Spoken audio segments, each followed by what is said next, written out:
Hi guys, this is Mrs. Morales, and it is time for Flipped Chapter 5. Back to Bryce's perspective here, which means we will also be moving ahead in the story a little bit, not going back over the same part of time, like in Juliana's. Chapter 5. Bok, bok, bok. Eggs scare me. Chickens too. And buddy, you can laugh at that all you want, but I'm being dead serious here. It started in the 6th grade with eggs and a snake and the Baker brothers. The Baker brothers' names are Matt and Mike, but even now I can't tell you which one's which. You never see one without the other. And even though they're not twins, they do look and sound pretty much the same. And they're both in Lynetta's class, so maybe one of them got held back. Although I can't exactly see a teacher voluntarily having either of those two maniacs 2 years in a row. Regardless, Matt and Mike are the ones who taught me that snakes eat eggs. And when I say they eat eggs, I'm talking they eat them raw and shell-on whole. I probably would have gone my entire life without this little bit of reptilian trivia if it hadn't been for Lynetta. Lynetta had a major league thing for Skylar Brown, who lives about 3 blocks down, and every chance she got, she went down there to hang out while he practiced the drums. Well, boom, boom, whap, what did I care, right? But then Skylar and Julie's brothers formed a band, which they named Mystery Pisser. When my mom heard about it, she completely wigged out. What kind of parents would allow their children to be in a band named Mystery Pisser? It's vile. It's disgusting. That's the whole point, Mom, Lynetta tried to explain. It doesn't mean anything. It's just to get a rise out of old people. Are you calling me old, young lady? Because it's certainly getting a rise out of me. Lynetta just shrugged, implying that my mom could draw her own conclusion. Go to your room, my mother snapped. For what? Lynetta snapped back. I didn't say a thing. You know perfectly well what for. Now you go in there and adjust your attitude, young lady.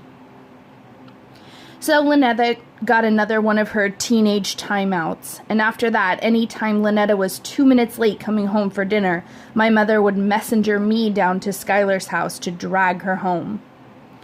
It might have been embarrassing for Lynetta, but it was worse for me. I was still in elementary school, and the Mystery Pisser guys were in high school. They were ripe and ragged, raging power chords through the neighborhood, while I looked like I'd just gotten back from Sunday school. I'd get so nervous going down.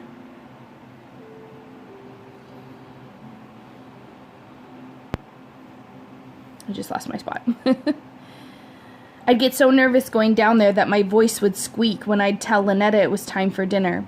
It literally squeaked. But after a while, the band dropped Mystery from their name, and Pisser and its entourage got used to me showing up. And instead of glaring at me, they started saying stuff like, "Hey, baby brother, come on in." Or, "Hey, Brycey boy, wanna jam?" This, then, is how I wound up in Skylar Brown's garage, surrounded by high school kids, watching a boa constrictor swallow eggs.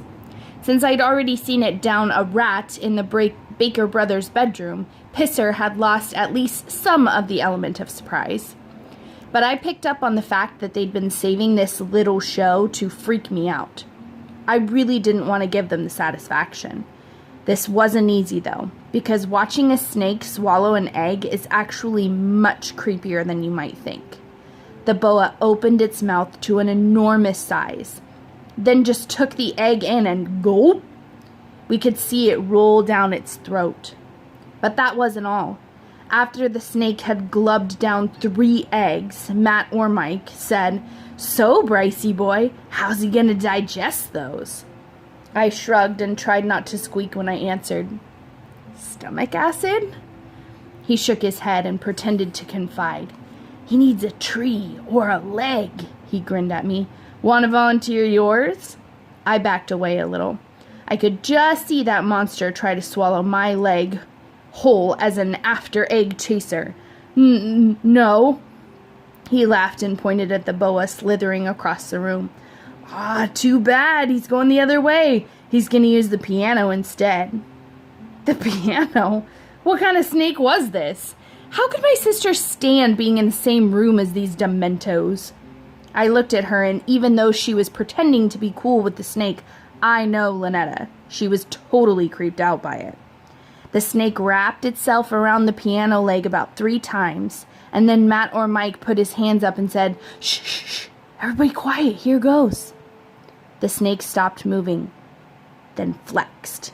And as it flexed, you could hear the eggs crunch inside him. "Oh, gross," the girls wailed. "Whoa, dude," the guys all said. Matt and Mike smiled at each other real big and said, "Dinner is served." I tried to act cool about the snake, but the truth is, I started having bad dreams about the thing swallowing eggs, rats, and cats, and me. Then the real-life nightmare began. One morning, about 2 weeks after the boa show in Skylar's garage, Julie appears on our doorstep, and what's she got in her hands? A carton full of eggs. She bounces around like it's Christmas, saying, "Hiya, Bryce! Remember Abby and Bonnie and Clyde and Dexter, Eunice and Florence?" I just stared at her. Somehow I remembered Santa's reindeer a little different than that. "You know, my chickens, the one I hatched for the science fair last year." "Oh, right. How could I forget?" "They're laying eggs!" She pushed the carton into my hands. "Here, take these. They're for you and your family." "Oh, thanks," I said, and closed the door. I used to really like eggs, especially scrambled with bacon or sausage. But even without the little snake incident, I knew that no matter what you did to these eggs, they would taste nothing but foul to me. These eggs came from the chickens that had been the chicks that had been hatched from the eggs she had incubated. That had been incubated by Julie Baker for our 5th grade science fair. It was classic Julie. She totally dominated the fair. And get this, her project was all about watching eggs. My friend, there is not a lot of action to report on when you're incubating eggs. You've got your light, you've got your container, you've got some shredded newspaper, and that's it. You're done. Julie, though, managed to write an inch-thick report. Plus, she made diagrams and charts. I'm talking line charts and bar charts and pie charts about the activity of eggs. Eggs! She also managed to time the eggs so that they'd hatch the night of the fair. How does a person do that? Here I've got a live-action erupting volcano that I've worked pretty stinking hard on, and all anybody cares about is Julie's chicks pecking out of their shells. I even went over there to take a look for myself, and I'm being completely objective here. It was boring. They pecked for about 5 seconds, then lay there for 5 minutes. I got to hear Julie jabber away to the judges, too. She had a pointer. Can you believe that? Not a pencil, a pointer. A retractable pointer, so she could reach across her incubator and tap on this chart or that diagram as she explained the excitement of watching eggs grow for 21 days. The only thing she could have done to be more overboard was put on a chicken costume. And buddy, I'm convinced if she'd thought of it, she would have done it. But hey, I was over it. It was just Julie being Julie, right? But all of a sudden, there I was a year later, holding a carton of homegrown eggs. And I'm having a hard time not getting annoyed all over again about her stupid blue ribbon project, when my mother leans out of the hallway and says, "Who was that, honey? What have you got there? Eggs?" I could tell by the look on her face that she was hot to scramble. "Yeah," I said and handed them to her, "but I'm having cereal." She opened the carton, then closed it with a smile. "How nice," she said. "Who brought them over?" "Julie. She grew them." "Grew them?" "Well, her chickens did." "Oh?" Her smile started falling as she opened the carton again. "Is that so? I didn't know she had chickens." "Remember, you and Dad spent an hour watching them hatch at last year's science fair?" Well, how do we know there's not chicks inside these eggs? I shrugged. Like I said, I'm having cereal. We all had cereal, but what we talked about were eggs. My dad thought they'd be just fine. He'd had farm fresh eggs when he was a kid and said they were delicious. My mother, though, couldn't get past the idea that she might be cracking open a dead chick, and pretty soon discussion turned to the role of the rooster, something me and my Cheerios could have done without. Finally, Lynetta said, "If they had a rooster, don't you think we'd know? Don't you think the whole neighborhood would know?"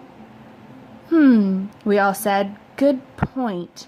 But then my mom pipes up with, "Maybe they got it de-yodeled. You know, like how they can de-bark dogs." A de-yodeled rooster, my dad says, like it's the most ridiculous thing he's ever heard. Then he looks at my mom and realizes that he'd be way better off going along with her de-yodeled idea than making fun of her. He says, "I've never heard of such a thing, but maybe so." Lynetta shrugs and says to my mom, "So just ask. And why don't you? Call up Mrs. Baker and ask her." "Oh," my mom says, "well, I'd hate to call her eggs into question. It just doesn't seem very polite now, does it?" "Just ask Matt or Mike," I say to Lynetta. She scowls at me and hisses, "Shut up." "What?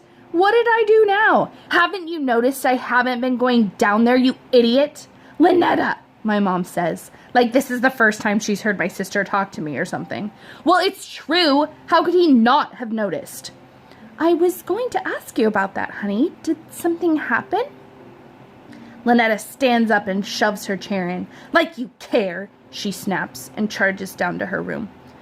"Oh boy," Dad says. Mom says, "Excuse me," and follows Lynetta down the hall. When my mother's gone, my dad says, "So, son, why don't you just ask Julie?" "Dad, it's just a little question, Bryce. No harm, no foul. But it'll get me a half an hour answer."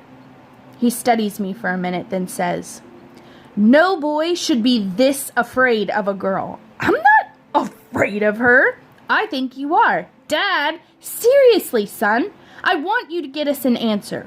Conquer your fear and get us an answer. To whether or not they have a rooster?" "That's right." He gets up and clears his cereal bowl, saying, "I've got to get to work, and you've got to get to school. I'll expect a report tonight." Great. Just great. The day was doomed before it had started. But then at school, when I told Garrett about what had happened, he just shrugged and said, "Well, she lives right across the street from you, right?" "Yeah, so just go look over the fence." "You mean spy?" "Sure. But how can I tell if one of them's a rooster or not?" "Roosters are, I don't know, bigger, and they have more feathers." "Feathers? Like I've got to go and count the feathers?" "No, stupid. My mom says that the male's always brighter." Then he laughs and says, "Although in your case, I'm not too sure." "Thanks. You are giving me big time help here, buddy. I really appreciate it." "Look, a rooster's going to be bigger and have brighter feathers. You know, those long ones in the back. They're redder or blacker or whatever. And don't roosters have some rubbery red stuff growing off the top of their head? And some off their neck, too. Yeah, the rooster's got all sorts of rubbery red stuff around its face." "So you're saying I'm supposed to look over the fence for big feathers and rubbery red stuff. Well, come to think of it, chickens have that rubbery red stuff too, just not as much." I rolled my eyes at him and was about to say, "Forget it, I'll just ask Julie." But then he says, "I'll come with you if you want." "Seriously?" "Yeah, dude, seriously." And that, my friend, is how I wound up spying over the Baker's back fence with Garrett Anderson at 3:30 that afternoon. Not my choice of covert operations, but a necessary one in order to report back to my dad that night at dinner. We got there fast, too. The bell rang and we basically charged off campus because I figured if we got to the Bakers quick enough, we could look and leave before Julie was anywhere near her house. We didn't even drop off our backpacks. We went straight down the alley and started spying. It's not really necessary to look over the baker's fence. You can see almost as well just looking through it. But Garrett kept sticking his head up, so I figured I should too. Although in the back of my mind, I was aware that Garrett didn't have to live in this neighborhood. I did. The backyard was a mess. Big surprise. The bushes were out of control. There was some kind of hodgepodge wood and wire coop off to one side, and the yard wasn't grass. It was highly fertilized dirt. Garrett was the first to notice their dog sacked out on the patio between two sorry-looking folding chairs. He points at him and says, "You think he's going to give us trouble? We're not going to be here long enough to get in trouble. Where are those stupid chickens?"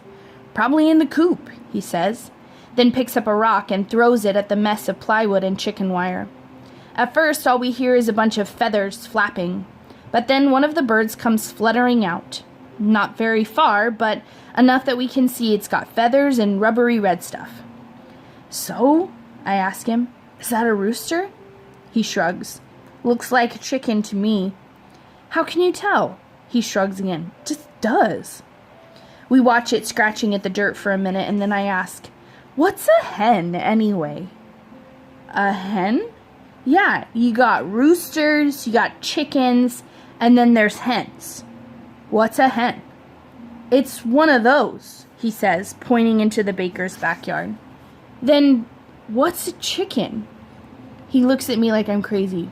"What are you talking about? Chickens! What's a chicken?" He takes a step back from me and says, "Brycey boy, you are losing it. That's a chicken." He stoops down to pick up another rock, and just as he's about to let it fly, the sliding glass door to the back patio opens up, and Julie steps outside. We both duck, and as we're checking her out through the fence, I say, "When did she get home?" Garrett grumbles, "Well, you were losing it about chickens." Then he whispers, "But hey, this'll work great. She's got a basket, right? She's probably coming out to collect eggs." First, she had to get all mushy with that mangy mutt of hers. She got down and nuzzled and ruffled and patted and hugged, telling him what a good boy he was. And when she finally let him go back to sleep, she had to stop and coo at the bird Garrett had scared out. And then she started singing. Singing at the top of her lungs. She goes, "I've got sunshine on a cloudy day. When it's cold outside, I've got the month of May. I guess you'd say, what can make me feel this way? My girls, talking about my little girls." She looks inside the coop and coos, "Hello, Flo. Good afternoon, Bonnie. Come on out, pumpkin." The coop wasn't big enough for her to walk in. It was more like a mini lean-to shack that even her dog would have had trouble crawling in. Does that stop Julie Baker? No. She gets down on her hands and knees and dives right in. Chickens come squawking and flapping out, and pretty soon the yard's full of birds, and all we can see is Julie in her poop-covered shoes. That's not all we can hear, though. She's warbling inside the coop going, "I don't need money, no fortune or fame. I've got all the riches, baby, anyone can claim. Well, I guess you'd say," sing along, "what can make me feel this way? My girls, talking about my little girls, my girls." At this point, I wasn't checking the chickens out for rubbery red stuff or feathers. I was looking at the bottom of Julie Baker's feet, wondering how in the world a person could be so happy tunneling through a dilapidated chicken coop with poop stuck all over her shoes. Garrett looks back, gets me back on track. "They're all chickens," he says. "Look at them." I quit checking out Julie's shoes and started checking out birds. The first thing I did was count them. 1, 2, 3, 4, 5, 6, all accounted for. After all, how could anyone forget she'd hatched 6? It was the all-time school record. Everyone in the county had heard about that. But I was not really sure how to ask Garrett about what he had said. Yeah, they were all chickens, but what did that mean? I sure didn't want him coming down on me again, but it still didn't make sense. Finally, I asked him, "You mean there's no rooster?" "Correctamundo." "How can you tell?"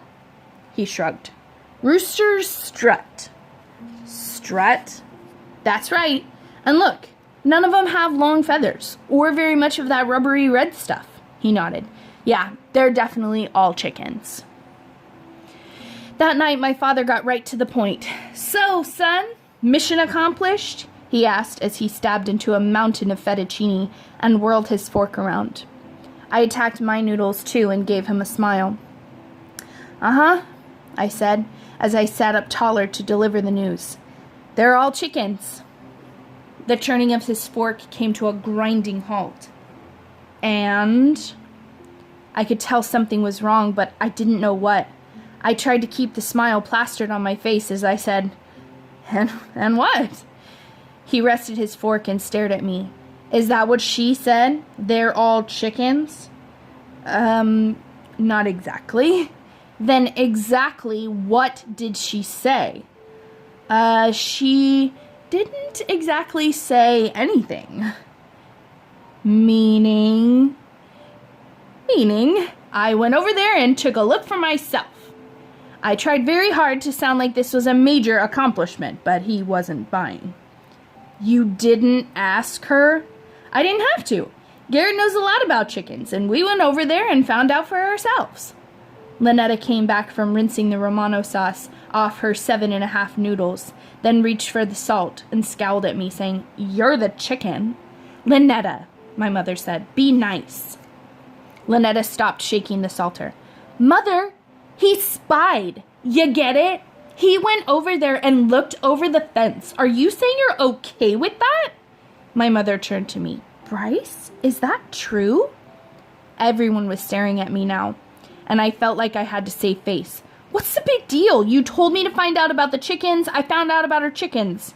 "Bark, bark, bark," my sister whispered. My father still wasn't eating. "And you found out," he said, like he was measuring every word, "was that they're all chickens." "Right." He sighed, then took a bite of noodles and chewed it for the longest time. I felt like I was sinking fast, but I couldn't figure out why. So I tried to bail out with, "And you guys can go ahead and eat those eggs, but there's no way I'm going to touch them, so don't even ask." My mother's looking back and forth from my dad to me while she eats her salad, and I can tell she's waiting for him to address my adventure as a neighborhood operative. But since he's not saying anything, she clears her throat and says, "Why is that?" "Because there's, I don't know how to say it nicely." "Just say it," my father snaps. "Well, there's, excrement everywhere." "Oh, gross," my sister says, throwing down her fork. "You mean chicken droppings?" my mother asks. "Yeah, there's not even a lawn. It's all dirt and, chicken turds. The chickens walk in it and peck through it and..." "Oh, gross," Lynetta wails. "Well, it's true." Lynetta stands up and says, "You expect me to eat after this?" and stalks out of the room. "Lynetta, you have to eat something," my mother calls after her. "No, I don't," she shouts back. Then a second later, she sticks her head back into the dining room and says, "And don't expect me to eat any of those eggs either, Mother. Does the word salmonella mean anything to you?" Lynetta takes off down the hall and my mother says, "Salmonella?" She turns to my father. "Do you suppose they could have salmonella?" "I don't know, Patsy. I'm more concerned about the fact that our son is a coward." "A coward? Rick, please. Bryce is no such thing. He's a wonderful child who's afraid of a girl." "Dad, I'm not afraid of her. She just bugs me." "Why?" "I don't know why. She bugs you too. She's over the top about everything." "Bryce, I asked you to conquer your fear, but all you did was give in to it. If you were in love with her, that would be one thing. Love is something to be afraid of. But this is embarrassing. So she talks too much. So she's enthusiastic about every little thing. So what? Get in, get your question answered, and get out. Stand up to her, for crying out loud. Rick, my mother was saying, Rick, calm down. He did find out what you asked him to. No, he didn't.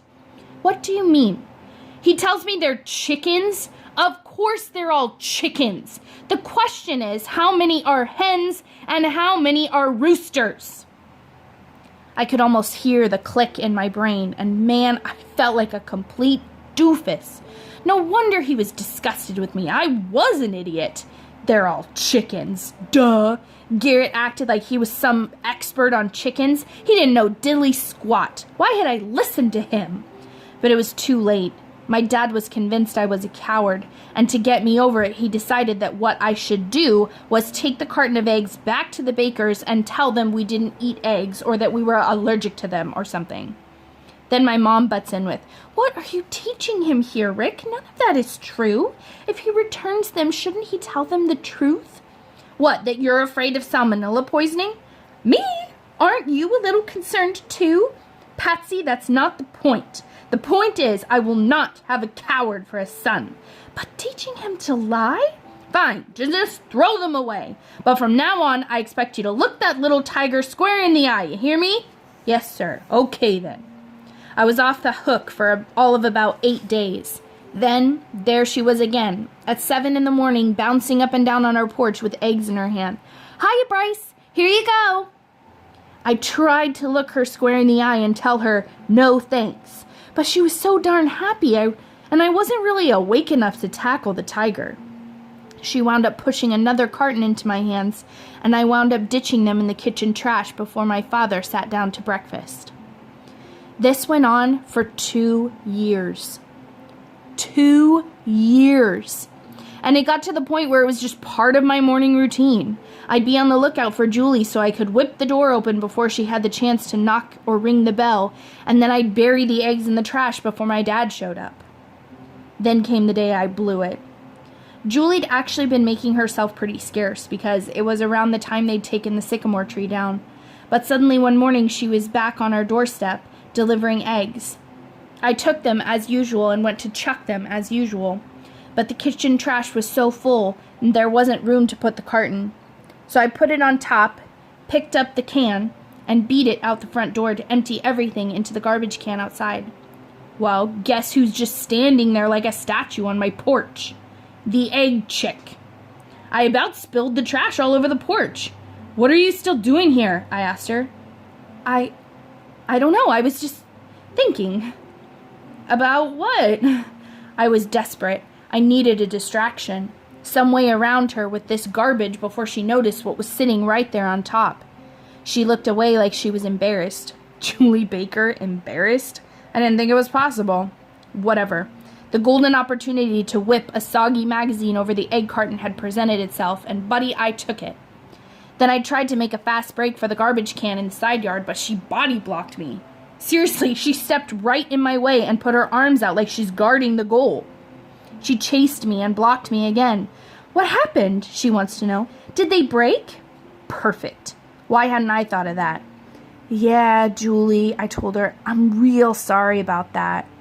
But what I'm thinking is, please God, oh please God, let me make it to the garbage can. God must have been sleeping in. Julie tackled the trash and pulled out her precious little carton of eggs. And she could tell right off that they weren't broken. They weren't even cracked. She stood, frozen, with the eggs in her hand while I dumped the rest of the trash. Why did you throw them out? She asked. But her voice didn't sound like Julie Baker's voice.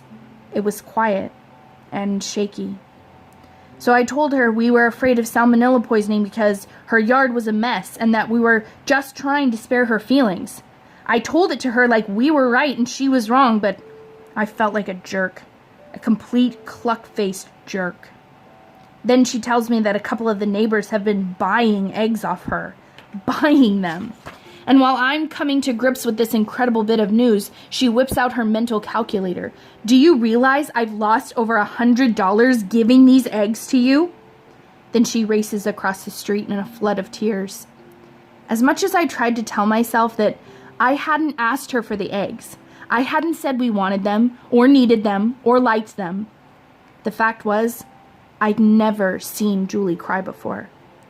Not even when she'd broken her arm in PE, not when she'd been teased at school or ditched by her brothers, not even when they'd cut down the sycamore tree.